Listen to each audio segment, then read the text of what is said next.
Hai orang-orang negeri Sumatera Barat.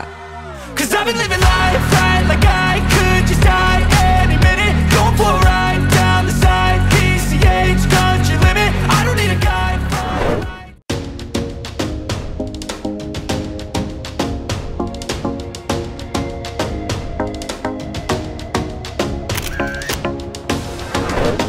Sumatera Barat terkenal syarat akan budaya, adat, dan ragam bahasanya. Selain itu, Sumatera Barat juga memiliki ibu kota terbesar di pantai barat Pulau Sumatera. Sebut saja Kota Padang.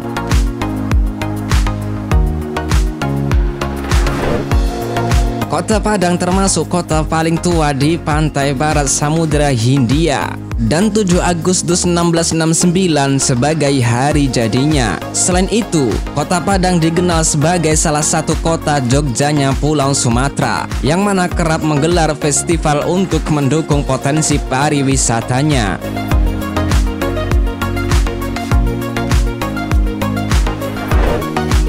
Satu hal yang menarik di Sumatera Barat dan Kota Padang pada khususnya yaitu tidak ditemukannya Indomaret maupun Alfamart.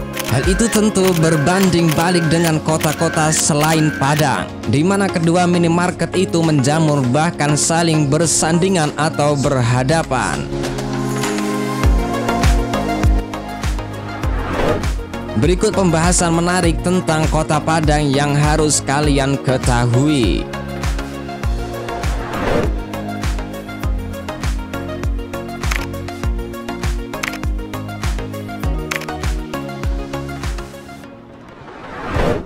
Tidak ada Indomaret maupun Alfamart. Ketika kalian berkunjung di Kota Padang, sedikit kemungkinan menemukan Indomaret maupun Alfamart di Kota Padang. Hal ini cukup menarik untuk kita bahas, lantaran kedua minimarket itu biasanya merajalela di setiap kota-kota kecil maupun besar. Menurut referensi yang kami dapat, alasan tidak ada Indomaret dan Alfamart di Padang dan Sumatera Barat karena keputusan pemerintah daerah Sumatera Barat yang memang tidak mengizinkan toko retail itu beroperasi. Pelarangan dilakukan lantaran adanya kekhawatiran kedua toko itu akan mematikan keberadaan perdagangan tradisional.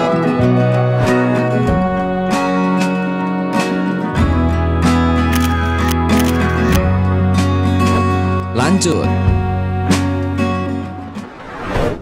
Sejarah perjuangan 1669. Kota Padang pada awalnya kurang dilirik oleh warga asing, lantaran lokasinya yang kurang strategis untuk jalur perdagangan internasional.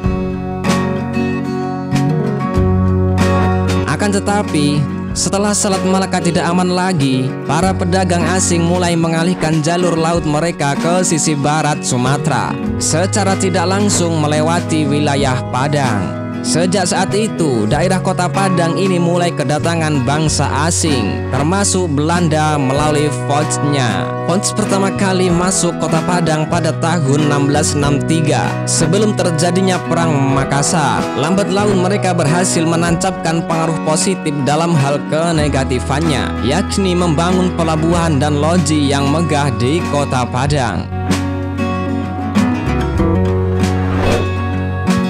Karena semakin lama semakin merajalela, masyarakat lokal mulai melakukan aksi untuk merobohkan Foch di Padang. Puncaknya adalah penyerangan loji Belanda oleh rakyat dari Kurangji Pauh, Koto Tangah. Penyerangan itu terjadi pada tanggal 7 Agustus 1669, dan tanggal itu pun ditetapkan sebagai hari jadi Kota Padang.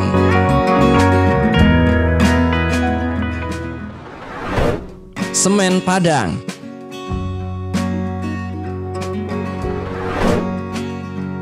Selain pertanian, Kota Padang salah satu kota yang menempatkan sektor industri perdagangan dan jasa sebagai andalan pendapatan cuannya. Kondisi itu didorong oleh transformasi Kota Padang yang cenderung mengubah lahan pertanian menjadi kawasan industri.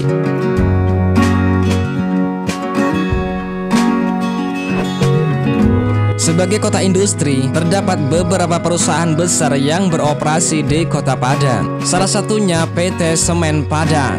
Perusahaan produsen semen ini sudah beroperasi sejak tahun 1910.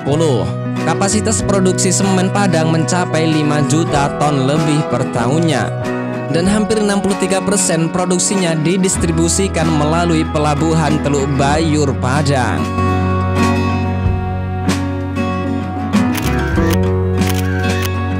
Lanjut. Legenda Malin Kundang.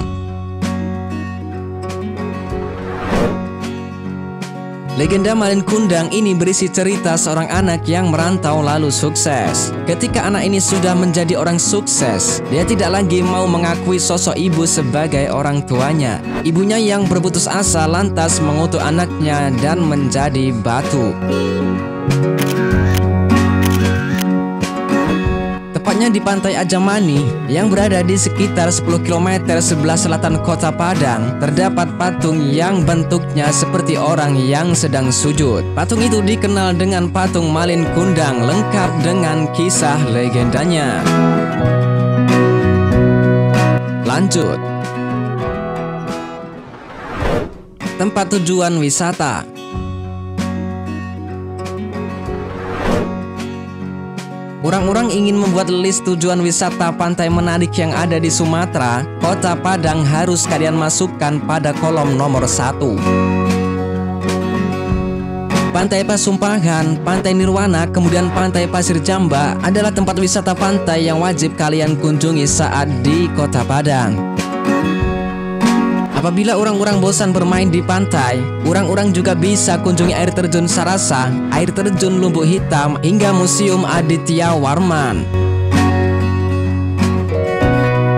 Selain itu, ada pula wisata religi di Padang, yaitu Masjid Raya Sumatera Barat, yang lokasinya ada di Kota Padang Utara. Karena keindahannya, masjid ini berhasil memenangkan penghargaan Abdul Latif Al-Fauzan Awards pada tahun 2021. Lanjut. Budaya orang Negeri Padang.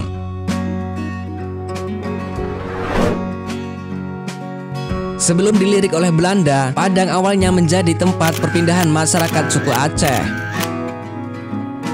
Konon, masyarakat suku Aceh berlarian datang ke wilayah Padang pada abad ke-16. Keberadaan suku Aceh di Padang melahirkan budaya orang Padang yang cukup khas di tengah masyarakat Minangkabau lainnya. Disebut khas karena budaya orang Padang ini memiliki ciri yang hampir mirip dengan budaya di Aceh. Hal itu dapat dilihat pada gaun pakaian pengantin hingga gelar adat seperti marah dan sultan yang ada di pedalaman Minangkabau.